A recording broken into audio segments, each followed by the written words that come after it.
ಸಾರಿಗೆ ಸಚಿವರ ಕ್ಷೇತ್ರದಲ್ಲಿ ಸುತ್ತಾಡೋರಿಗೆ ನೋ ರೂಲ್ಸ್, ಕಾರ್ಯರೂಪಕ್ಕೆ ಬಾರದ ಆರ್ಟಿಒ ಕಚೇರಿ, ಮುಂದಾಗುವ ಅನಾಹುತಕ್ಕೆ ನಾಂದಿ ಹಾಡ್ತಾರ ಡಿಸಿಎಂ ಸವದಿ. ಮುಖ್ಯಮಂತ್ರಿ ಬಿಎಸ್ ಯಡಿಯೂರಪ್ಪ ಆರಾಮಾಗಿರಬೇಕು, ಎಸ್ಎಸ್ಎಲ್ಸಿ ಮಕ್ಕಳು ಬಾವಿಗೆ ಬೀಳಬೇಕೆ, ರಾಜ್ಯ ಸರ್ಕಾರದ ನಡೆಗೆ ವಾಟಾಳ್ ಕೆಂಡಾಮಂಡಲ.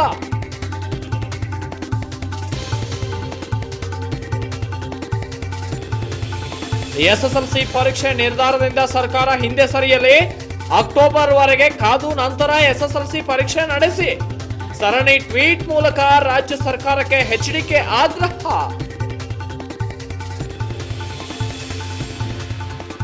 ಮಹಿಳೆಯರ ಬಟ್ಟೆ ಕದಿಯುವ ಚಾಲಾಕಿ ಚೋರ, ವಿಕೃತ ಮನಸ್ಸಿನ ಯುವಕನಿಗೆ ಹೆಣ್ಣು ಮಕ್ಕಳಿಂದ ಥಳಿತ, ವಾಣಿಜ್ಯ ನಗರಿ ಹುಬ್ಬಳ್ಳಿಯಲ್ಲಿ ಘಟನೆ.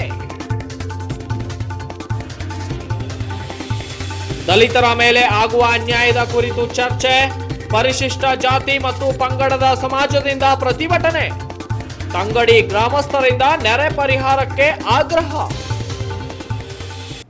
S9 ನ್ಯೂಸ್ಗೆ ಸ್ವಾಗತ. ನಾನು ವೀರೇಶ್. ಸಾರಿಗೆ ಸಚಿವ ಲಕ್ಷ್ಮಣ್ ಸವದಿ ಅವರ ಸ್ವಕ್ಷೇತ್ರದಲ್ಲಿ ವಾಹನಗಳು ಅಡ್ಡಾದಿಡ್ಡಿ ಓಡಾಟದ ಪರಿಣಾಮವಾಗಿ ಈಗ ಪಟ್ಟಣದ ಪಾದಚಾರಿಗಳು ಭಯದಲ್ಲೇ ಸಂಚಾರ ಮಾಡುವುದರ ಜೊತೆಗೆ ಪಟ್ಟಣದಲ್ಲಿ ಅಪಘಾತಗಳು ಸರ್ವೇ ಸಾಮಾನ್ಯವಾಗಿವೆ. ಈ ಬಗ್ಗೆ ವರದಿ ಇಲ್ಲಿದೆ, ಬನ್ನಿ.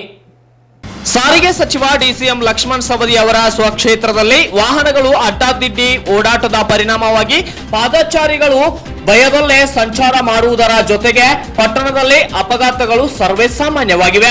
ಅಥಣಿ ಪಟ್ಟಣದ ಅಂಬೇಡ್ಕರ್ ವೃತ್ತ, ಶಿವಯೋಗಿ ವೃತ್ತ, ಬಸವೇಶ್ವರ ವೃತ್ತದಲ್ಲಿ ಯಾವುದೇ ರೀತಿಯ ರಸ್ತೆ ನಿಯಮಗಳ ನಾಮಫಲಕ, ಸಿಗ್ನಲ್ ಲೈಟ್ ಇಲ್ಲದೆ ಇರುವುದರಿಂದ ಬೇಕಾಬಿಟ್ಟಿಯಾಗಿ ವಾಹನ ಸಂಚಾರವಾಗುತ್ತಿವೆ. ಇನ್ನು ಅಥಣಿ ಸಂಕೇಶ್ವರ ರಾಜ್ಯ ಹೆದ್ದಾರಿಯ ಶಿವಾಜಿ ವೃತ್ತದಲ್ಲಿಯೂ ಕೂಡ ಕಳೆದ ಜೂನ್ 11ರಂದು ಪಾದಚಾರಿ ಮಹೇಶ್ ಭೋಸಲೆ ಎಂಬಾತರ ಮೇಲೆ ವಾಹನ ಹರಿದ ಪರಿಣಾಮ ದೇಹ ಛಿದ್ರಗೊಂಡು ವಾಹನ ಸವಾರ ಮತ್ತು ಪಾದಚಾರಿಗಳಲ್ಲಿ ಆತಂಕ ಮನೆ ಮಾಡಿದ್ದು ಒಂದೆಡೆ ಆದ್ರೆ, ಈಗ ರಸ್ತೆ ನಿಯಮ ಇಲ್ಲದೆ ಇರುವುದರಿಂದ ಈ ಅಪಘಾತಕ್ಕೆ ಹಿಡಿದ ಕೈಗನ್ನಡಿಯಾದಂತಾಗಿದೆ. ತಾಲೂಕಿನ ಜನಸಾಮಾನ್ಯರ ಬಹುದಿನದ ಬೇಡಿಕೆಯಾದ ಆರ್ಟಿಒ ಕಚೇರಿ ಕಳೆದ ಜನವರಿಯಲ್ಲಿ ಡಿಸಿಎಂ ಲಕ್ಷ್ಮಣ್ ಸವದಿ ಅವರು ಗುದ್ದಲಿ ಪೂಜೆಯನ್ನ ನೆರವೇರಿಸಿದ್ದು, ಇನ್ನು ಈ ಕಚೇರಿ ಕಾರ್ಯರೂಪಕ್ಕೆ ಬಂದಿಲ್ಲ. ಸರ್ಕಾರಿ ಕಟ್ಟಡ ನಿರ್ಮಾಣವಾಗುವವರೆಗೆ ನಿರ್ದಿಷ್ಟ ಸ್ಥಳಗಳಲ್ಲಿ ಬಾಡಿಗೆ ರೂಪದಲ್ಲಿ ಆರ್ಟಿಒ ಕಚೇರಿ ಗುರುತಿಸಿದ್ದರು. ಕಾರ್ಯ ಇನ್ನೂ ವಿಳಂಬವಾಗಿದೆ. ಆದರೆ ನಮ್ಮ ಕ್ಷೇತ್ರದ ಸಾರಿಗೆ ಸಚಿವರು ಆದಷ್ಟು ಬೇಗ ಈ ಆರ್ಟಿಒ ಕಚೇರಿ ಪ್ರಾರಂಭ ಮಾಡುವಂತೆ ಮುತುವರ್ಜಿ ವಹಿಸಬೇಕಾಗಿದೆ ಎಂದು ರೈತ ಮುಖಂಡ ರಾಜ್ಕುಮಾರ್ ಜಂಬಗಿ ಕಳವಳವನ್ನ ವ್ಯಕ್ತಪಡಿಸಿದ್ದಾರೆ. ಬೃಹತ್ ಆದ ನಗರದಲ್ಲಿ ಕೊರೋನಾದಿಂದ ತತ್ತರಿಸಿ ಏನು ಜನತೆ ಮನೆಯಲ್ಲಿ ಕುಳಿತಿತ್ತು, ಈ ಕೊರೋನಾದಿಂದ ಏನು ಲಾಕ್ಡೌನ್ ಹಾಕಿದ್ರು, ಲಾಕ್ಡೌನ್ ಸಡಿಲಿಕೆ ಮಾಡಿದ ನಂತರದಲ್ಲಿ ಅಥಣಿಯಲ್ಲಿ ಬೃಹತ್ ಆದ ಜನಸಂಖ್ಯೆ ಸೇರ್ತಾ ಇದ್ದಾರೆ. ಇವತ್ತು 2 ವೀಲರ್ ಆಗಲಿ 4 ವೀಲರ್ ಆಗಲಿ ಬೃಹತ್ ಆದ ವಾಹನಗಳು ಹೆಚ್ಚಾನೆಚ್ಚಿ ತಿರುಗಾಡೋದ್ರಿಂದ ಪಾದಚಾರಿಗಳಿಗೆ ಅಲೆದಾಡಲಿಕ್ಕೆ ನಡೆದಾಡಲಿಕ್ಕೆ ತುಂಬ ತೊಂದರೆ ಆಗ್ತಿದೆ. ಅದರಿಂದನೂ ಕೂಡ ಈಗ ಸಾಕಷ್ಟು ಅನಾಹುತಗಳು ನಡೆದಿವೆ. ಹಾಗಾಗಿ ಅಪಘಾತಗಳ ಸಂಖ್ಯೆ ನಮ್ಮ ಅಥಣಿಯಲ್ಲಿ ಹೆಚ್ಚಾಗ್ತಿದೆ. ಕಾರಣವೇನಪ್ಪ ಅಂತಂದ್ರೆ, ಈಗಾಗಲೇ ನಮ್ಮ ಮಾನ್ಯ ಸಚಿವರಾಗಿರ್ತಕ್ಕಂಥ ಲಕ್ಷ್ಮಣನ ಸವದಿಯವರು ಏನು ಇಲ್ಲಿ ಆರ್ಟಿಒ ಕಚೇರಿಯನ್ನು ಜನವರಿಯಲ್ಲಿ ಉದ್ಘಾಟನೆ ಮಾಡಿದರು, ಇನ್ನೂವರೆಗೆ ಕಚೇರಿ ಪ್ರಾರಂಭ ಆಗ್ತಿಲ್ಲ. ಅದರ ಜೊತೆಗೆ ಏನು ಹೊಸದಾಗಿ ದೊಡ್ಡ ಮಟ್ಟದಲ್ಲಿ ಕಾರಿಡಾರ್ ರೋಡನ್ನು ಏನು ನಿರ್ಮಾಣ ಮಾಡಿದ್ರು, ಆ ರಸ್ತೆಗೆ ಯಾವುದೇ ಸಂಚಾರಿ ನಿಯಮಗಳು ನಾಮಫಲಕಗಳಾಗಲಿ ದೀಪಗಳಾಗಲಿ ಯಾವುದೂ ಅಳವಡಿಕೆ ಆಗಿಲ್ಲ. ಅದರಿಂದ ವಾಹನದಲ್ಲಿ ತಿರುಗಾಡ್ತಕ್ಕಂಥವ್ರು ಅತಿ ಸ್ಪೀಡಾಗಿ ಇಲ್ಲಿ ವಾಹನವನ್ನು ಚಲಾಯಿಸೋದ್ರಿಂದ ಅಪಘಾತಗಳು ಹೆಚ್ಚಿನ ಮಟ್ಟದಲ್ಲಿ ಸಂಭವಿಸ್ತಾ ಇದ್ದಾವೆ. ನಾವು ಸಾರಿಗೆ ಸಚಿವರಲ್ಲಿ ವಿನಂತಿ ಮಾಡ್ಕೊಳ್ಳೋದೇನಪ್ಪ ಅಂತಂದ್ರೆ, ಆದಷ್ಟು ಬೇಗ ಈ ನಮ್ಮ ಅಥಣಿಯಲ್ಲಿ ಆರ್ಟಿಒ ಆಫೀಸನ್ನು ಪ್ರಾರಂಭ ಮಾಡಬೇಕು. ಅದರ ಜೊತೆಗೆ ಸರ್ಕಲ್ಗಳಲ್ಲಿ ಸಂಚಾರಿ ನಿಯಮದ ನಾಮಫಲಕಗಳನ್ನ ಅಳವಡಿಸೋದ್ರ ಜೊತೆಗೆ ಈ ನಮ್ಮ ಅಥಣಿಯಲ್ಲಿ ನಡೀತಕ್ಕಂಥ ಅಪಘಾತಗಳನ್ನು, ಸಾರ್ವಜನಿಕರಿಗೆ ಆಗ್ತಕ್ಕಂಥ ತೊಂದರೆಗಳನ್ನು ಆದಷ್ಟು ಬೇಗ ಪರಿಹರಿಸಬೇಕಂತೇಳಿ ನಾವು ಈ ಮಾಧ್ಯಮದ ಮುಖಾಂತರ ಅವರಿಗೆ ವಿನಂತಿಸಿಕೊಳ್ತಾ ಇದ್ದೀವಿ. ಇನ್ನು ಅಥಣಿ ಪಟ್ಟಣ ಮಹಾರಾಷ್ಟ್ರ ಗಡಿಭಾಗದ ಕೃಷಿ ಮತ್ತು ವಾಣಿಜ್ಯ ಚಟುವಟಿಕೆಗಳ ಕೇಂದ್ರ ಸ್ಥಳವಾಗಿದ್ದರಿಂದ ಇಲ್ಲಿ ವಾಹನ ಸಂಚಾರ ಸಾಗಾಟ ಅಧಿಕವಾಗಿದ್ದು, ಆದಷ್ಟು ಬೇಗ ರಸ್ತೆ ನಿಯಮಗಳು ಪಾಲನೆ ಆಗುವಂತೆ ವ್ಯವಸ್ಥೆ ಮಾಡಬೇಕೆಂದು ಸಾರ್ವಜನಿಕರು ಆಗ್ರಹಿಸಿದ್ದಾರೆ. Bureau report Prashant Hiremani, S9 TV, Athani.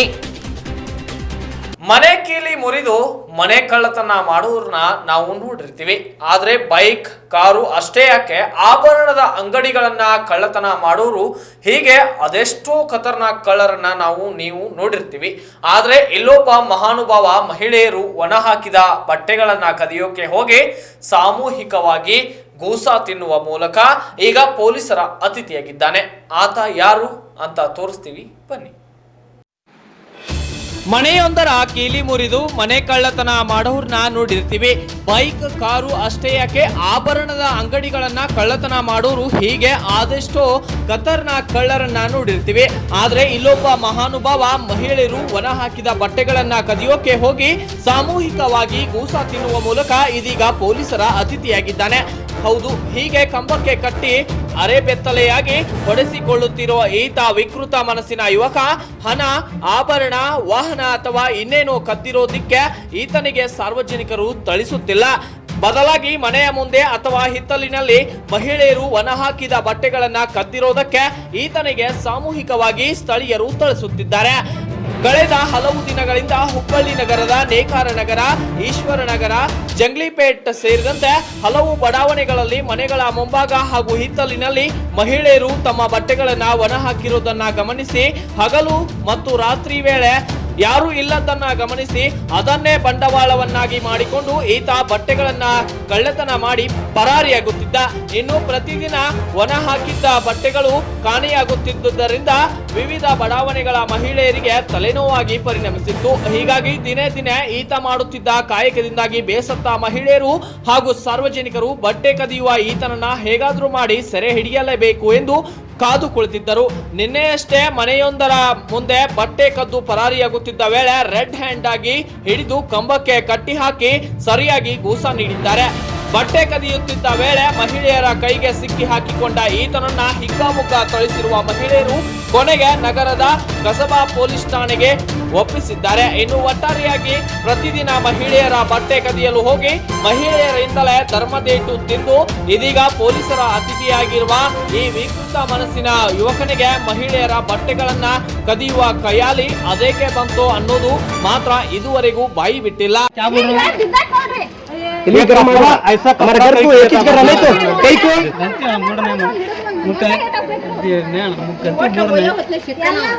नहीं नहीं वो कहीं को ना तुझे वो क्या कर रहा है मैं क्या कर रहा हूँ क्यों हूँ नहीं नहीं क्या ले जाकर क्या कर रहा है कर रहा ना मैं बोल रहे कर रहा ना मैं ले तलीम तू करने के लोगों कौन करेगा कीमत का चीज क्या दे क्या नहीं नहीं क्या करता था वो बोल तो क्या करता ना क्या करता था बोल करता ना तलीम में फोन ध्यान रखो ना मैं क्या बोलूँ मैं तलीम में फोन ध्यान रखूँ मैं ಏನ್ ಮಾಡಂಗಿಲ್ಲ ತಗೊಂಡು ಮಾಡಿದ್ವಿ 10 ರೂಪಾಯಿ ಅದಕ್ಕೆ ಅದ್ರ ಪ್ರಶ್ನೆ ಅಲ್ಲ ಮೆಂಟಾಲಿಟಿ ಅಂತ ಅರ್ಗುಣೆ ಆಗ್ತಂತಾನೆ. ಆದ್ರೆ ಮನಸ್ಸು ವಿಕೃತವಾದ್ರೆ ಮನುಷ್ಯನನ್ನ ಏನೇನೋ ಕೆಲಸ ಮಾಡಿಸೋದಕ್ಕೆ ಪ್ರೇರೇಪಿಸುತ್ತೆ ಅನ್ನೋಕೆ ಇದೊಂದು ಸಹ ಉದಾಹರಣೆ ಅಂದ್ರೂ ತಪ್ಪಾಗಲಿಕ್ಕಿಲ್ಲ. Bureau report, Mallikarjun Radder, S9 TV, Hubballi. Raichur ಜಿಲ್ಲೆಯ ಲಿಂಗಸುಗೂರು ತಾಲೂಕಿನ ಮುದಗಲ ಪಟ್ಟಣ ಸಮೀಪದ ವಿವಿಧ ಗ್ರಾಮಗಳಲ್ಲಿ ವಿವಿಧ ಕಾಮಗಾರಿಗಳಿಗೆ ಲಿಂಗಸುಗೂರು ಶಾಸಕ DS ಹುಲಗೇರಿ ಚಾಲನೆಯನ್ನ ನೀಡಿದ್ದು ಒಂದೆಡೆ ಆದ್ರೆ ಇತ್ತ ಸಾಮಾಜಿಕ ಅಂತರ ಮರೆತು ಕಾರ್ಯಕ್ರಮದಲ್ಲಿ ಶಾಸಕ ಪಾಲ್ಗೊಂಡ ಪ್ರಸಂಗ ಈಗ ಬೆಳಕಿಗೆ ಬಂದಿದೆ. ರಾಯಚೂರು ಜಿಲ್ಲೆಯ ಲಿಂಗಸುಗೂರು ತಾಲೂಕಿನ ಮುದಗಲ ಪಟ್ಟಣದ ಸಮೀಪದ ವಿವಿಧ ಗ್ರಾಮಗಳಲ್ಲಿ ವಿವಿಧ ಕಾಮಗಾರಿಗಳಿಗೆ ಲಿಂಗಸುಗೂರು ಶಾಸಕ DS ಹುಲಗೇರಿ ಅವರು ಚಾಲನೆಯನ್ನ ನೀಡಿದ್ದಾರೆ.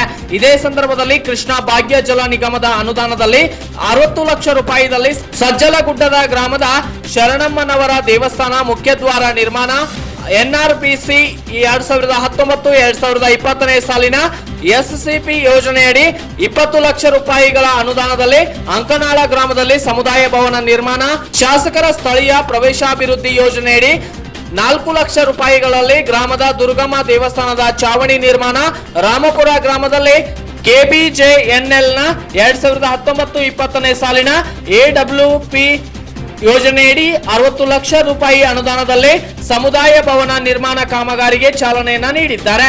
ಇನ್ನು ಇದೇ ಸಂದರ್ಭದಲ್ಲಿ ಕೋವಿಡ್-19 ತಡೆಗಾಗಿ ಹಲವು ನಿಯಮಗಳನ್ನ ಕಟ್ಟುನಿಟ್ಟಾಗಿ ಪಾಲಿಸುವಂತೆ ಸರ್ಕಾರ ಸೂಚನೆ ನೀಡಿದ್ದರೂ ಜನಪ್ರತಿನಿಧಿಗಳೇ ನಿರ್ಲಕ್ಷ್ಯ ತೋರಿರುವ ಘಟನೆಯೊಂದು ಇಲ್ಲಿ ಬೆಳಕಿಗೆ ಬಂದಿದ್ದು, ಲಿಂಗಸುಗೂರು ಕ್ಷೇತ್ರದ ಶಾಸಕ DS ಹುಲಗೇರಿ ಅವರು ಇದೇ ವೇಳೆ ಸಾಮಾಜಿಕ ಅಂತರ ಮರೆತು ಕಾರ್ಯಕ್ರಮದಲ್ಲಿ ಪಾಲ್ಗೊಂಡಿದ್ದಾರೆ.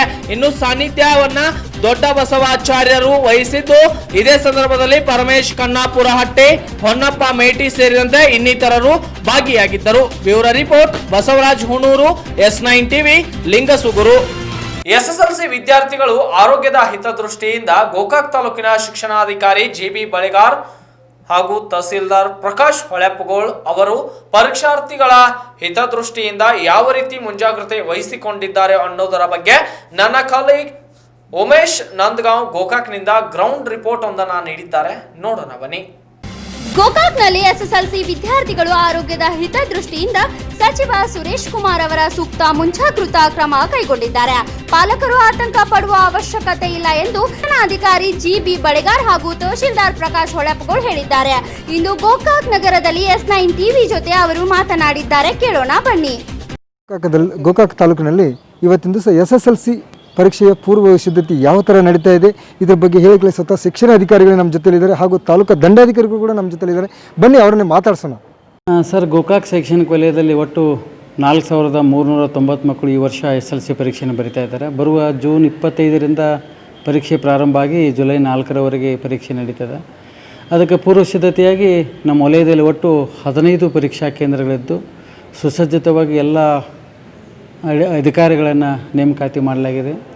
ಬಹುತೇಕ ಮಕ್ಕಳಿಗೂ ಸಹಿತ ಸಾಕಷ್ಟು ಮಾಹಿತಿಯನ್ನು ಕೊಡೋದ್ರ ಮೂಲಕ ಇವತ್ತಿನ ದಿನ ಕೋವಿಡ್-19 ಒಂದು ಸುಳಿಯಲ್ಲಿ ನಾವೇನು ಮಕ್ಕಳು ಪರೀಕ್ಷೆ ಬರಿತಾ ಇದ್ದಾರಲ್ಲ, ಅದಕ್ಕೆ ಪೂರಕವಾಗಿ ಸಾಮಾನ್ಯವಾಗಿ ಪ್ರತಿಯೊಂದು ಪರೀಕ್ಷಾ ಕೇಂದ್ರದಲ್ಲಿ SOPಯನ್ನು ಮೇಂಟೈನ್ ಮಾಡೋದ್ರ ಮೂಲಕ ಭಾಳಷ್ಟು ಮುಂಜಾಗ್ರತಾ ಕ್ರಮ ಕೈಗೊಂಡು ನಾವು ಪರೀಕ್ಷೆಗೆ ಸಿದ್ಧತೆಯನ್ನು ಮಾಡಿಕೊಂಡಿದ್ದೇವೆ. ಈಗ ಮಕ್ಕಳು ಬರ್ತಾ ಇದ್ದಾವೆ, ಈಗ ಕೊರೋನಾ ಜಾಸ್ತಿ ಆಗ್ತಾ ಇದೆ, ಅವ್ರಿಗೆ ಯಾವ ಥರ ಬರಬೇಕು, ಆಮೇಲೆ ಮಾಸ್ಕು ಸ್ಯಾನಿಟೈಸರ್ ಯಾವ ಥರ ಯೂಸ್ ಮಾಡಬೇಕು, ಅದನ್ನು ತಮ್ಮಲ್ಲಿ ಸ್ಕೂಲಲ್ಲಿ ಯಾವ ಥರ ಅದಕ್ಕೆ ಅನುಕೂಲ ಮಾಡಿಕೊಡಿದ್ರು? ಈಗಾಗಲೇ ನಮ್ಮ ಇಲಾಖೆ ಹಿರಿಯ ಅಧಿಕಾರಿಗಳು ಮತ್ತು ಮಾನ್ಯ ಶಿಕ್ಷಣ ಸಚಿವರ ನಿರ್ದೇಶನದಂತೆ ಪರೀಕ್ಷೆಗೆ ಹಾಜರಾಗುವಂಥ ಪ್ರತಿಯೊಬ್ಬ ವಿದ್ಯಾರ್ಥಿಗೆ ಉಚಿತವಾಗಿ 2 ಮಾಸ್ಕ್ಗಳನ್ನು ವಿತರಿಸಲಾಗಿದೆ. ಪರೀಕ್ಷಾ ಕೇಂದ್ರಕ್ಕೆ ಬರುವಂಥ ಮಕ್ಕಳಿಗೆ ಉಚಿತವಾಗಿ ಸ್ಯಾನಿಟೈಸೇಷನ್ ನಾವು ಮಾಡ್ತೇವೆ. ಅದರ ಜೊತೆಗೆ ಪರೀಕ್ಷಾ ಕೇಂದ್ರದಲ್ಲಿ ಮುಂಚಿತವಾಗಿ 2-3 ಸಲ ನಾವು ಸ್ಯಾನಿಟೈಸೇಷನ್ ಮಾಡುವುದರ ಜೊತೆಗೆ ಪ್ರತಿ ಪರೀಕ್ಷೆ ಮುಗಿದ ತಕ್ಷಣವೂ ಸಹಿತ ಸ್ಯಾನಿಟೈಸೇಷನ್ ಮಾಡುವಂಥ ಒಂದು ಪ್ರಕ್ರಿಯೆಯನ್ನು ಮಾಡ್ಕೊಂಡಿವಿ. ಸಾಮಾಜಿಕ ಅಂತರವನ್ನು ಕಾಯ್ದುಕೊಳ್ಳುವುದರ ಸಲುವಾಗಿ 2 ಹೆಲ್ತ್ ಚೆಕ್ ಪಾಯಿಂಟ್ಗಳನ್ನು ನಾವು ನಿರ್ಮಾಣ ಮಾಡ್ಕೋತೀವಿ. ಮಗು ಆರೋಗ್ಯಯುತವಾಗಿ ಬರಬೇಕಂತನ್ನುವಂಥ ನಮ್ಮ ಉದ್ದೇಶ ಆಗಿರುವುದರಿಂದ ಆರೋಗ್ಯ ಇಲಾಖೆ, ಮಹಿಳಾ ಮತ್ತು ಮಕ್ಕಳ ಕಲ್ಯಾಣ ಇಲಾಖೆ, ಸ್ಕೌಟ್ ಮತ್ತು ಗೈಡ್ಸ್ ಇವರೆಲ್ಲರ ಸಹಕಾರದೊಂದಿಗೆ ಥರ್ಮಲ್ ಸ್ಕ್ಯಾನರ್ ಮೂಲಕ ಮಗುವನ್ನು ಪರೀಕ್ಷೆ ಮಾಡಿ ನಾವು ಪರೀಕ್ಷಾ ಕೇಂದ್ರ ಒಳಗಡೆ ಬಿಡ್ತೀವಿ. ಅಕಸ್ಮಾತಾಗಿ ಮಗು ಇದ್ದದ್ದು ಅಚಾನಕ್ಕಾಗಿ ಕೆಮ್ಮು, ನೆಗಡಿ, ಶೀತ ಇತ್ಯಾದಿಗಳಿಂದ ಬಳಲ್ತಿತ್ತಂದ್ರೆ ವೈದ್ಯಾಧಿಕಾರಿಗಳು ಸಲಹೆ ನೀಡಿದಾಗ ಆ ಮಗುವನ್ನು ವಿಶೇಷ ಕೊಠಡಿ ಅಂತ ತಿಳ್ಕೊಂಡು ನಾವು ನಿರ್ಮಾಣ ಮಾಡ್ಕೊಂಡಿದ್ದೀವಿ. ಆ ವಿಶೇಷ ಕೊಠಡಿಯಲ್ಲಿ ಆ ಮಗುವಿಗೆ N95 ಮಾಸ್ಕ್ಗಳನ್ನು ಕೊಟ್ಟು ಪರೀಕ್ಷೆಯನ್ನು ಬರೀಲಿಕ್ಕೆ ಹಚ್ತೇವೆ ಸರ್. SSLC ಪರೀಕ್ಷೆ ಸಲುವಾಗಿ ಮಾನ್ಯ BU ಅವರು ಹೇಳಿದ ಪ್ರಕಾರ ನಮ್ಮ ತಾಲೂಕಿನಲ್ಲಿ ಇರುವಂಥ 15 ಸೆಂಟರ್ಸ್ ಏನಿದಾವೆ ಎಲ್ಲ ರೀತಿಯಿಂದ ಮುಂಜಾಗ್ರತಾ ಕ್ರಮಗಳನ್ನು ಏನು ತಗೊಳ್ಬೇಕು ಕೋವಿಡ್-19 ಸಲುವಾಗಿ ಅದನ್ನೆಲ್ಲ ತಯಾರಿ ಮಾಡ್ಕೊಂಡಿವಿ. ಶಿಕ್ಷಣ ಇಲಾಖೆಯಿಂದ ಏನೊಂದು ಸ್ಟ್ಯಾಂಡರ್ಡ್ ಆಪರೇಟಿಂಗ್ ಪ್ರೊಸೀಜರ್ ನಮಗೆ ಕೊಟ್ಟಿದ್ದರು, ಆ ಎಲ್ಲ ವಿಷಯಗಳು ಪಾಲನೆ ಆಗೋ ರೀತಿಯೊಳಗೆ ಪೂರ್ವಭಾವಿಯಾಗಿ ಅದನ್ನೆಲ್ಲ ಸಿದ್ಧತೆಗಳನ್ನು ಈಗ ಹೆಚ್ಚು ಕಡಿಮೆ ಸುಮಾರು 15 ದಿವಸದಿಂದ ನಮ್ಮ ಸಿಬ್ಬಂದಿಯವರೆಲ್ಲ ಶಿಕ್ಷಣ ಇಲಾಖೆ ಸಿಬ್ಬಂದಿಯವರು ಮಾಡಕತ್ತಾರೆ. ಇದು ಒಂದು. ಆಮೇಲೆ ಎಲ್ಲ ಪಾಲಕರಲ್ಲಿ ಒಂದು ಆತಂಕ ಏನೈತಿ ಅಂದ್ರೆ, ಈಗ ಕೋವಿಡ್-19 ಸಲುವಾಗಿ ಮಕ್ಕಳು ಈಗ ಮನೆ ಬಿಟ್ಟು ಹೋಗಬೇಕು, ಆಮೇಲೆ ಸೆಂಟರ್ನಲ್ಲಿ ಭಾಳಷ್ಟು ಜನ 100 ಜನ ಹುಡುಗರು ಬರ್ತಾರೆ, ಎಲ್ಲರೂ ಮಿಕ್ಸ್ ಆಗಿ ಎಕ್ಸಾಮ್ ಬರೀಬೇಕಲ್ಲ, ಒಂದು ಸರಳವಾಗಿರ್ತಕ್ಕಂಥ ಒಂದು ಆತಂಕ ಅಂತೂ ಇದ್ದೇ ಇರ್ತೈತಿ. ಅದರ ಸಲುವಾಗಿ ಯಾರೂ ಪಾಲಕರು ಆತಂಕ ಪಡುವಂಥ ಅವಶ್ಯಕತೆ ಇಲ್ಲ. ಅದರ ಸಲುವಾಗಿ ಮುಂಜಾಗ್ರತಾ ಕ್ರಮಗಳನ್ನು ಏನೇನು ತೊಗೊಳ್ಬೇಕು ಅದನ್ನೆಲ್ಲ ಭಾಳಷ್ಟು ವ್ಯವಸ್ಥಿತವಾಗಿ ನಾವು ಮಾಡಿದ್ದೀವಿ. ಅವರಿಗೆ ಸ್ಕ್ರೀನಿಂಗ್ ಮಾಡುವಂಥದ್ದು ಇರ್ಬೋದು, ಹೆಲ್ತ್ ಚೆಕಪ್ ಇರ್ಬೋದು, ಸೋಷಿಯಲ್ ಡಿಸ್ಟೆನ್ಸಿಂಗ್ ಮೇಂಟೈನ್ ಮಾಡುವಂಥದ್ದು ಇರ್ಬೋದು, ಮಾಸ್ಕ್ ಹಾಕುವಂಥದ್ದು ಇರ್ಬೋದು. ಆಮೇಲೆ ಸೆಂಟರ್ನಲ್ಲಿನೂ ಸಹಿತ ಸಾಮಾಜಿಕ ಅಂತರವನ್ನು ಕಾಯ್ದುಕೊಂಡು ದೂರ ಕುಂತು ಅವರು ಪರೀಕ್ಷೆ ಬರೀಲಿಕ್ಕೆ ಏನು ವ್ಯವಸ್ಥೆ ಬೇಕು ಆ ಡೆಸ್ಕ್ ವ್ಯವಸ್ಥೆಯನ್ನು ನಾವೆಲ್ಲ ಮಾಡ್ಕೊಂಡಿದ್ದೀವಿ.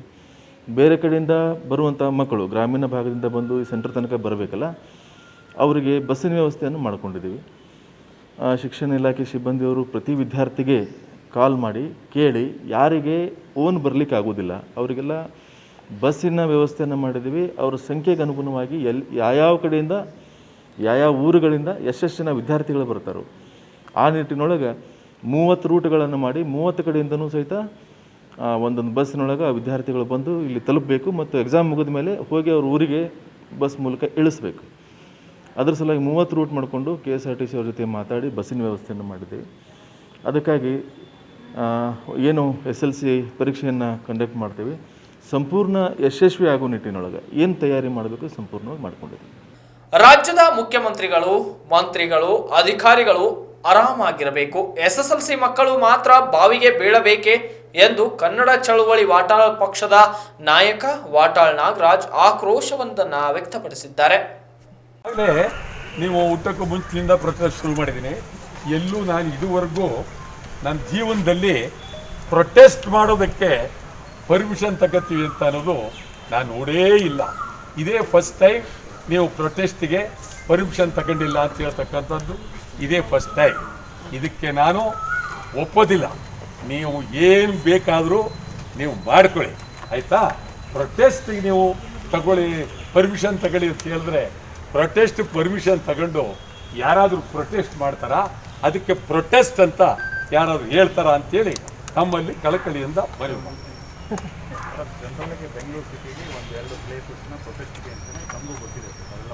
ಅಯ್ಯಯ್ಯ, ಎಲ್ಲರೂ ಉಂಟೆ. ಈಗ ಮಂತ್ರಿಗಳ ಮನೆ ಆ 2 ಪ್ಲೇಸ್ಲು ಇದ್ದರೆ ಅದೊಂಥರ, ಮಂತ್ರಿಗೆ ಇವ್ರದ್ದು ಇರೋದು ಇಲ್ಲಿ. ಅವೆಲ್ಲ ತಮಗೆ ಹೇಳ್ತೇನೆ. ಇದ್ರ ಬಗ್ಗೆ ವಾದ ವಿವಾದ ಪಾಪ ನಾನೇ ನಿಮ್ಮ ವೈಯಕ್ತಿಕವಾಗಿ ನಿಮ್ಮ ಬಗ್ಗೆ ನನಗೇನು ಇದೇನಿಲ್ಲ. ಇದು ವಾದ ಮಾಡೋದ್ರಿಂದ ಏನು ಪ್ರಯೋಜನ ಆಗೋದಿಲ್ಲ. ಆ ದೃಷ್ಟಿಯಿಂದ ನಾವು ಇಲ್ಲಿ ಸತ್ಯಾಗ್ರಹ ಮಾಡಕ್ಕೆ ಬಂದಿದ್ದೇವೆ. ಸ್ವಲ್ಪ ನಡಿ, ಆಯ್ತು ನಡ್ರಿ, ಇಲ್ಲೇ ಕೂತ್ಕೊಳ್ಳೋಕೆ ನಡ್ರಿ, ಆ ಕಡೆಗೆ ಇದಾಗುತ್ತೆ, ನಡ್ರಿ ಆ ಕಡೆಗೆ ನಡ್ರಿ. ಯಾಕಂದ್ರೆ ಹತ್ರ ಬರೋದು ಬೇಡ, ನಿಮ್ಗೂ ಪೊಲೀಸ್ನವ್ರು ಪಾಪ ಏನು ಸಿಕ್ಕಾಪಟ್ಟೆ ಬರ್ತಾ ಇದೆ. ಅಷ್ಟು ತುಂಬ ನಡಿಯಪ್ಪ, ನಡಿ ಮಾಡಿ ಹತ್ತಿರದ ಕೂತ್ಕೊಳ್ರಪ್ಪ, ಕೂತ್ಕೊಳ್ರು. ದೂರ ದೂರ ದೂರ. SSLC ಪರೀಕ್ಷೆ, SSLC ಪರೀಕ್ಷೆ, SSLC ಪರೀಕ್ಷೆ, SSLC ಪರೀಕ್ಷೆ, SSLC ಪರೀಕ್ಷೆ, SSLC ಪರೀಕ್ಷೆ ಪರೀಕ್ಷೆ ಇಲ್ಲದೆ SSLC ಪರೀಕ್ಷೆ, SSLC ಪರೀಕ್ಷೆ, SSLC ಪರೀಕ್ಷೆ, SSLC ಪರೀಕ್ಷೆ, SSLC ಪರೀಕ್ಷೆ, SSLC ಪರೀಕ್ಷೆ, ಪರೀಕ್ಷೆ ಇಲ್ಲದೆ ಪರೀಕ್ಷೆ ಇಲ್ಲದೆ ಪರೀಕ್ಷೆ ಇಲ್ಲದೆ. ಇದೊಂದು ಗಂಭೀರವಾದ ಪರಿಸ್ಥಿತಿಯಲ್ಲಿ ನಾವಿದ್ದೇವೆ. ಈ ಸ್ಥಳ ಸುರೇಶ್ ಕುಮಾರ್ ಅವರ ಮನೆ, ವಿದ್ಯಾ ಸಚಿವರು, ನನ್ನ ಆತ್ಮೀಯರೇ, ನಮ್ಮ ಸ್ನೇಹಿತರೆ. ಬಹಳ ವರ್ಷಗಳ ಕಾಲ ನಾವು ಅವರು ಸ್ನೇಹಿತರಾಗಿದ್ದೇವೆ. ಆದರೆ ಪರಿಸ್ಥಿತಿ ಬೇರೆ. ನಾನು ಸುಮಾರು 25 ದಿನದಿಂದ SSLC ಪರೀಕ್ಷೆ ಮಾಡಬೇಡಿ, ಮಕ್ಕಳು ತೊಂದರೆಗೆ ಸಿಗ್ತಾರೆ, ಹಾಗೆ ಪಾಸ್ ಮಾಡಿ. ಬೇರೆ ರಾಜ್ಯಗಳಲ್ಲೂ ಪರೀಕ್ಷೆ ಮಾಡದೆ ಪಾಸ್ ಮಾಡಿದ್ದಾರೆ. ತೆಲಂಗಾಣದಲ್ಲಿ ಪಾಸ್ ಮಾಡಿದ್ದಾರೆ, ತಮಿಳುನಾಡಿನಲ್ಲಿ ಪಾಸ್ ಮಾಡಿದ್ದಾರೆ, ಆಂಧ್ರದಲ್ಲಿ ಪಾಸ್ ಮಾಡಿದ್ದಾರೆ, ಸರಿ ಎಲ್ಲ ಕಡೆ ಪಾಸ್ ಮಾಡಿದ್ದಾರೆ. ಮಕ್ಕಳ ವಯಸ್ಸು ಸುಮಾರು 10 ರಿಂದ 12 ವರ್ಷ ಇರ್ಬೋದು. 8,60,000 ಮಕ್ಕಳು ನಾಳೆ ಬರಿಬೇಕಾಗುತ್ತೆ. ಇದು ಸುಲಭ ಅಲ್ಲ. ಈಗಾಗಲೇ ಬೆಂಗಳೂರು ನಗರ ಅರ್ಧ ಸೀಲ್ ಡೌನ್, ಲಾಕ್ಡೌನ್ ಆಗಿದೆ. ಎಲ್ಲೂ ಕೊರೋನಾ ನಿಂತಿಲ್ಲ, ಮೇಲ್ ಬರ್ತಾ ಇದೆ. ಈ ಸೀಲ್ ಡೌನ್, ಲಾಕ್ಡೌನ್ ಆಗಿರೋ ಕಡೆ ನೀವೇ ಹೇಳಿದ ಸೀಲ್ ಡೌನ್, ಲಾಕ್ಡೌನ್, ಮಕ್ಳು ಹೆಂಗ್ ಬರೋಕ್ಕಾಗುತ್ತೆ ಹೊರಗಡೆ? ಈ ಸೀಲ್ ಡೌನ್, ಲಾಕ್ಡೌನ್ ಆಗಿರತಕ್ಕಂಥ ಪ್ರದೇಶ ಸುಮಾರು 1 ಲಕ್ಷ ಮಕ್ಕಳು ಬೆಂಗಳೂರೊಂದರಲ್ಲೇ ಲಕ್ಷಾಂತರ ಮಕ್ಕಳು ಬರಬೇಕಾಗಿದೆ. ಆ ದೃಷ್ಟಿಯಿಂದ ನಾನು ಸುರೇಶ್ ಕುಮಾರ್ ಅವರಿಗೆ ಕಳಕಳಿಯಿಂದ ಮನವಿ ಮಾಡಿದೆ. ನಮ್ಮ ಮನೆಗೆ ಬಂದಿದ್ರು, ನಾನು ಭಾಳ ಅರೇಂಜ್ಮೆಂಟ್ ಮಾಡಿದ್ದೀನಿ ಅಂತ ಹೇಳಿದ್ರು.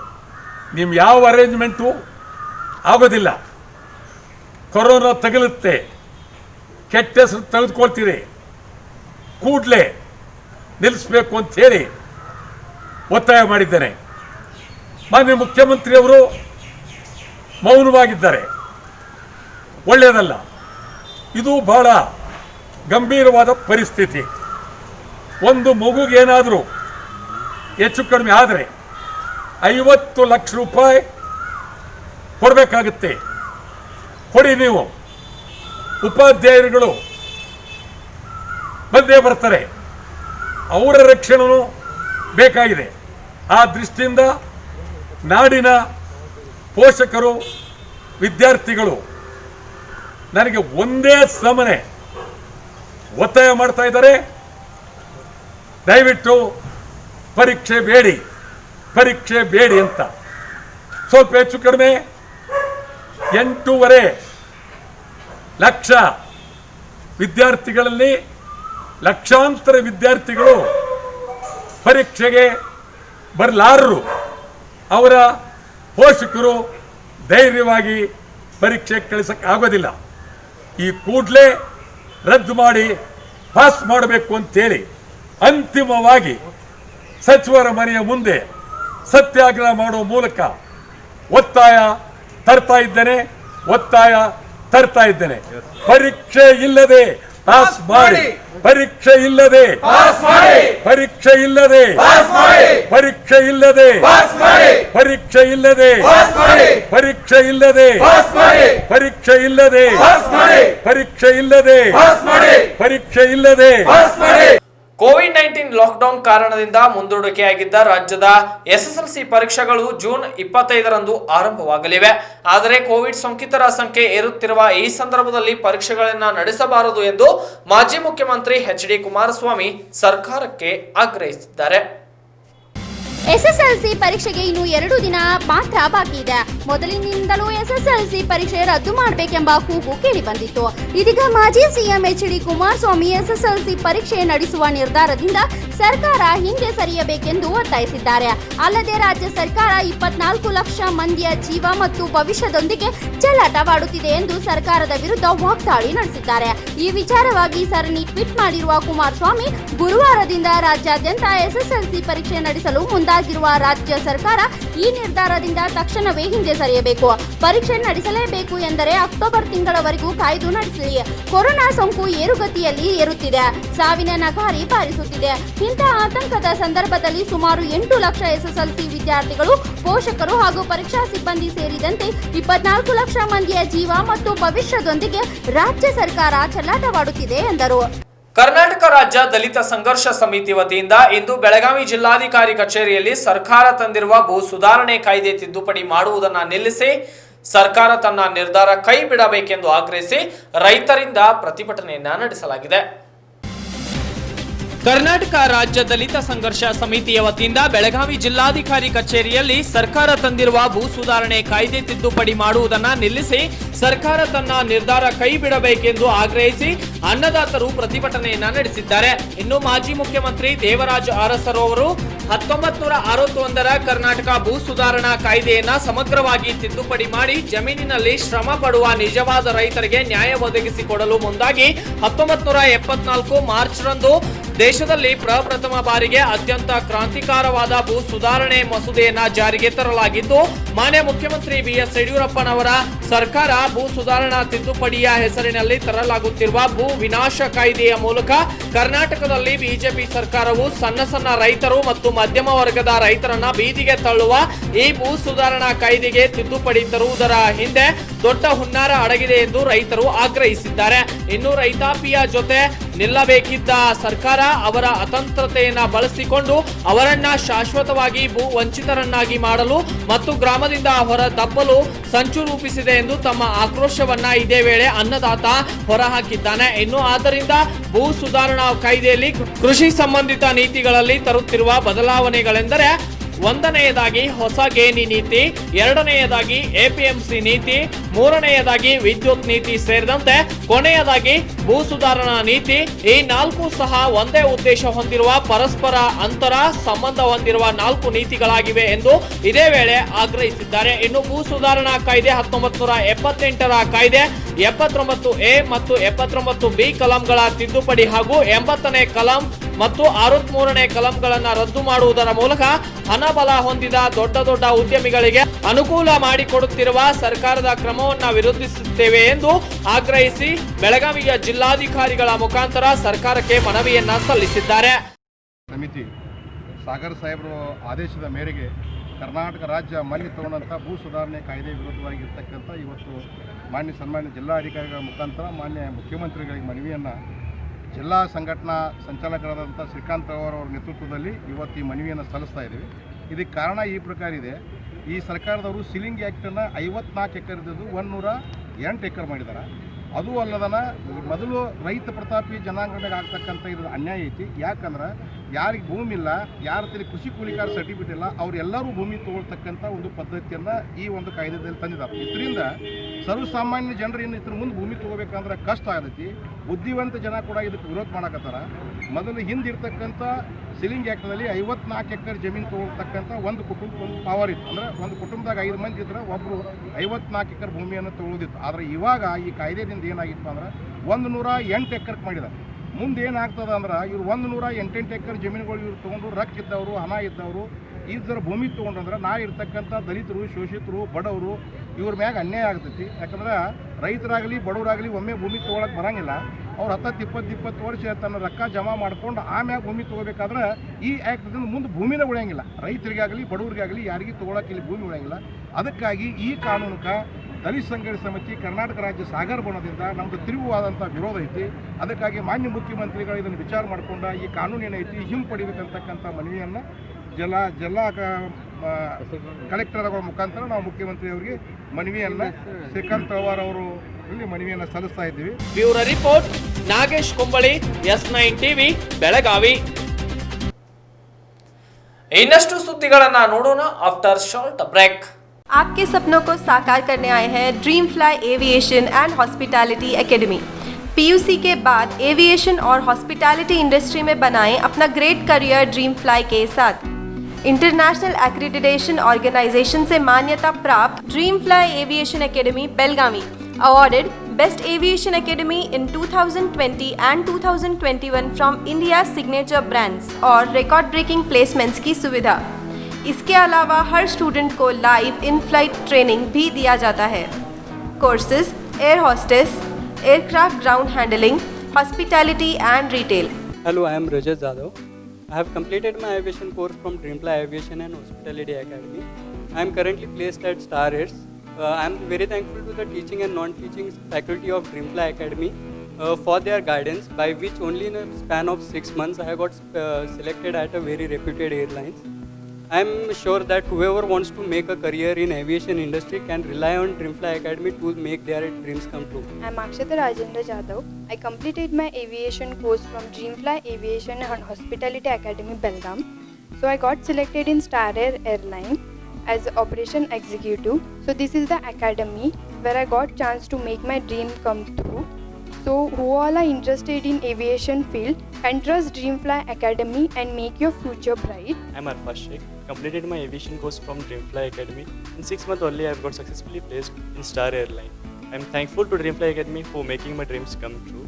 Dreamfly Academy is the academy where you will get a lot of opportunities, and those who are from vernacular medium and so who are used to face English communication problem. So don't worry, here you will get good guidance. I wish you to join this academy to make your career. My name is Shubham Ramakrishna Paste. After completing BCom, I joined the Dreamfly Aviation and completed my course. I got selected in Mumbai Airport thanks to our experienced staffs and Dreamfly Academy. Admissions are open. Contact Dreamfly, plot number 2324/P2, Mother Plaza Building, Ambedkar Nagar, College Road, Chikkodi. Mobile 9900945006. ಬ್ರೇಕ್ನ ಬಳಿಕ ಮತ್ತೆ S9ಗೆ ಸ್ವಾಗತ. ಕಳೆದ ವರ್ಷ August ತಿಂಗಳಲ್ಲಿ ಸಂಭವಿಸಿದ ಕೃಷ್ಣಾ ನದಿ ಪ್ರವಾಹದಿಂದ ತತ್ತರಿಸಿರುವ ತಂಗಡಿ ಗ್ರಾಮಸ್ಥರು ಪರಿಹಾರಕ್ಕೆ ಆಗ್ರಹಿಸಿ ಇಂದು ಅಥಣಿ ತಹಸೀಲ್ದಾರ್ ದುಂಡಪ್ಪ ಕೋಮಾರ್ ಮೂಲಕ ಮುಖ್ಯಮಂತ್ರಿಗಳಿಗೆ ಮನವಿಯೊಂದನ್ನು ಸಲ್ಲಿಸಿದ್ದಾರೆ. ಕಳೆದ ವರ್ಷ ಆಗಸ್ಟ್ ತಿಂಗಳಿನಲ್ಲಿ ಸಂಭವಿಸಿದ ಭೀಕರ ನೆರೆ ಪ್ರವಾಹಕ್ಕೆ ಕೃಷ್ಣಾ ನದಿಯ ಪ್ರವಾಹದಿಂದಾಗಿ ತತ್ತರಿಸಿರುವ ಅಥಣಿ ತಾಲೂಕಿನ ತಂಗಡಿ ಗ್ರಾಮಸ್ಥರು ಪರಿಹಾರಕ್ಕಾಗಿ ಆಗ್ರಹಿಸಿ ಇಂದು ಅಥಣಿ ತಾಲೂಕಿನ ತಹಸೀಲ್ದಾರ್ ದುಂಡಪ್ಪ ಕೋಮಾರ್ ಮೂಲಕ ಮುಖ್ಯಮಂತ್ರಿಗಳಿಗೆ ಮನವಿಯನ್ನ ಸಲ್ಲಿಸಿದ್ದಾರೆ. ಇನ್ನು ನೆರೆ ಪ್ರವಾಹ ಸಂದರ್ಭದಲ್ಲಿ ಮುಖ್ಯಮಂತ್ರಿಗಳು ತುರ್ತಾಗಿ ಬಟ್ಟೆ, ಪಾತ್ರೆ, ದಿನಸಿ ಖರೀದಿಗೆ ತುರ್ತಾಗಿ 10,000 ರೂಪಾಯಿ ನೀಡುವಂತೆ ಆದೇಶಿಸಿದ್ದರು. ಆದರೆ ಇದುವರೆಗೂ ಬಿಡಿಗಾಸು ಕೊಟ್ಟಿಲ್ಲ ಎಂದು ನೊಂದ ಸಂತ್ರಸ್ತರು ಮಾಧ್ಯಮಗಳ ಮುಂದೆ ತಮ್ಮ ಅಳಲನ್ನ ತೋಡಿಕೊಂಡಿದ್ದಾರೆ. ನಮ್ಮಲ್ಲಿ ಮಹಾಪೂರ ಆಯಿತು, ನಮ್ಮ ಮನೆಗಳು ಬಿದ್ದು ಹಾಳಾದವು.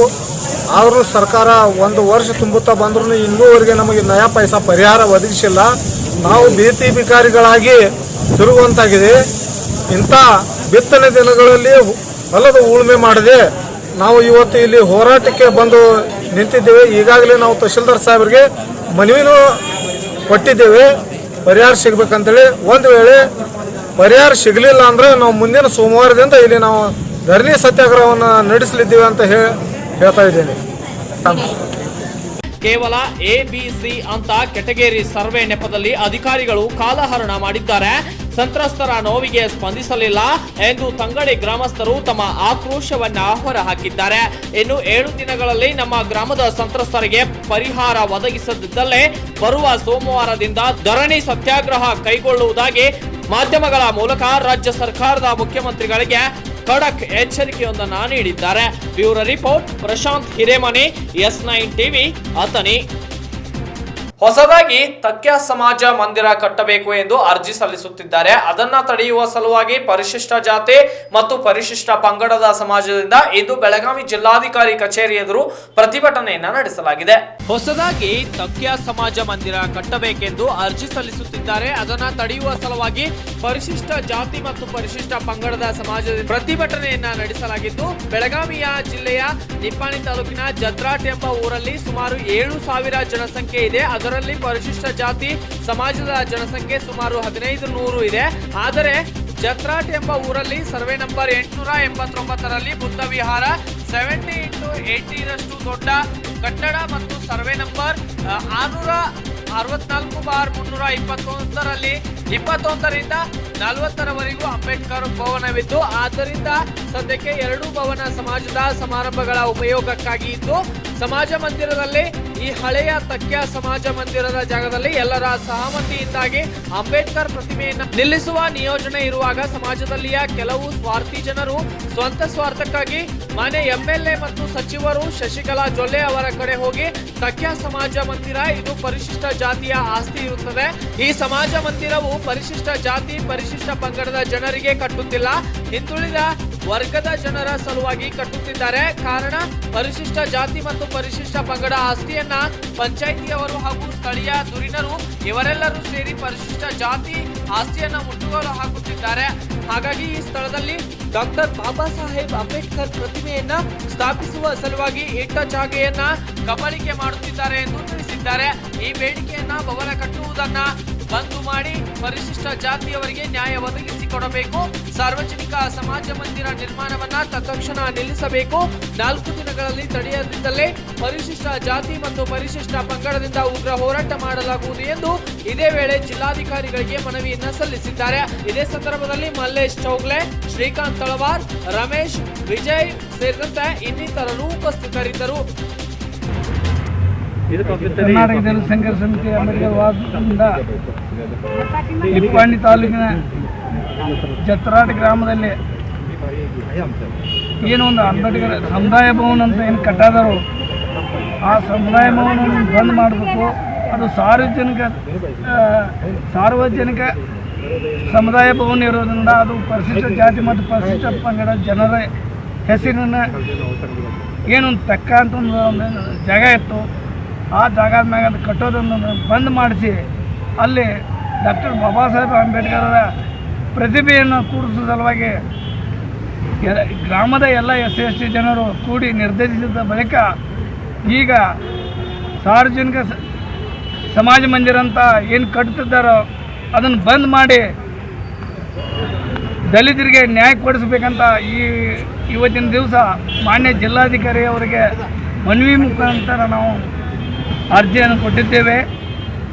ಕೂಡಲೇ ಅದನ್ನು ಬಂದ್ ಮಾಡಿಸಿ ಸದರಿ ಪರಿಶಿಷ್ಟ ಜಾತಿಯ ಜನರಿಗೆ ಅನುಕೂಲ ಇರುವ ಆ ಖುಲ್ಲಾ ಜಾಗವನ್ನು ತೆರವುಗೊಳಿಸಿ ಅಲ್ಲಿ ಬಾಬಾ ಸಾಹೇಬ್ ಪ್ರತಿಭೆಯನ್ನು ಕುಂಡಿಸಬೇಕಂತ ಒತ್ತಾಯಿಸಿ ಇವತ್ತಿನ ದಿವಸ ನಾವು ಈ ಮನವಿಯನ್ನು ಕೊಟ್ಟಿದ್ದೇವೆ.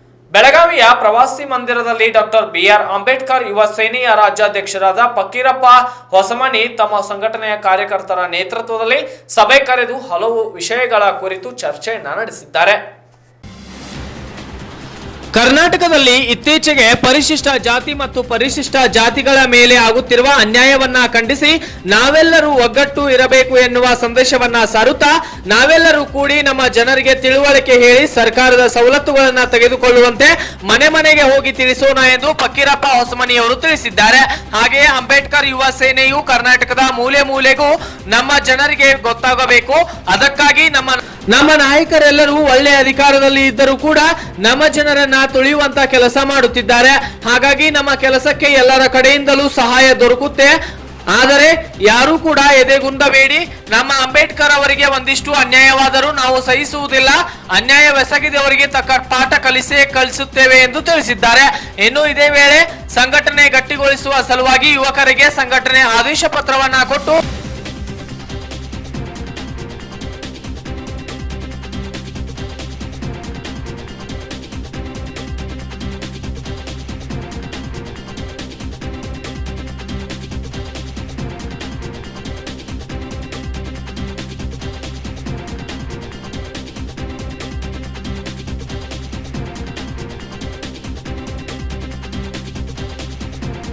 ಸಂಘಟನೆನ ಯಾವ ಥರ ಬೆಳೆಸಬೇಕು, ಸಂಘಟನೆ ಯಾವ ಥರ ಕಟ್ಟಬೇಕು, ನಮ್ಮ ದಲಿತರಾದಂಥ ಅನ್ಯಾಯಗಳನ್ನು ಯಾವ ಥರ ಬಹಿರಂಗಪಡಿಸ್ಬೇಕು, ಸರ್ಕಾರ ಸವಲತ್ತುಗಳು ಯಾವ್ಯಾವುದು ಅನ್ನೋದನ್ನು ನಮ್ಮ ಜನರಿಗೆ ತಿಳಿಸ್ಬೇಕಾಗಿದ್ದು. ಅನೇಕ ಹಳ್ಳಿಗಳಲ್ಲಿ ಇನ್ನೂ ಸಮಸ್ಯೆಗಳಾಗಿದ್ದಾವೆ, ಅವನ್ನ ಎಚ್ಚೆತ್ತುಕೊಳ್ಬೇಕಾಗಿದೆ. ನಮ್ಮ ಪದಾಧಿಕಾರಿಗಳು ಹಳ್ಳಿಗಳಿಗೆ ಹೋಗಿ ಹಳ್ಳಿ ಜನರ ಜೊತೆ ಬೆರೆತುಕೊಂಡು ಆ ಸವಲತ್ತುಗಳನ್ನು ಕೊಡಿಸ್ಬೇಕಾಗಿದ್ರೆ ಇನ್ನೂ ಅನೇಕ ಜನ ಈ ಕರ್ನಾಟಕದಲ್ಲಿ, ರಾಜ್ಯದಲ್ಲಿ, ದೇಶದಲ್ಲಿ ಬಂದಂಥ ಈ ಕೋವಿಡ್-19 ನಮ್ಮ ಜನ ಇನ್ನೂ ಸರಿಯಾದ ಊಟಗಳು ಸಿಗ್ತಾ ಇಲ್ಲ, ಸರಿಯಾದ ಅವ್ರ ಸೌಕರ್ಯಗಳು, ಮೂಲ ಸೌಕರ್ಯ ಸಿಗ್ತಾ ಇಲ್ಲ, ಸರ್ಕಾರ ಸವಲತ್ತುಗಳು ಅವರು ಕೂಡ ತಲುಪ್ತಾ ಇಲ್ಲ. ಕೂಡಲೇ ನಮ್ಮ ಸಂಘಟನೆಯಿಂದ ಎಚ್ಚೆತ್ತುಕೊಂಡು ಅಂಥ ವ್ಯಕ್ತಿಗಳಿಗೆ ಸರ್ಕಾರದ ಬಂದಂಥ ಸವಲತ್ತುಗಳನ್ನು ತಲುಪಿಸುವಂಥ ಕೆಲಸ ನಮ್ಮ ಸಂಘಟನೆಯಿಂದ ಮಾಡಬೇಕಾಗಿದೆ.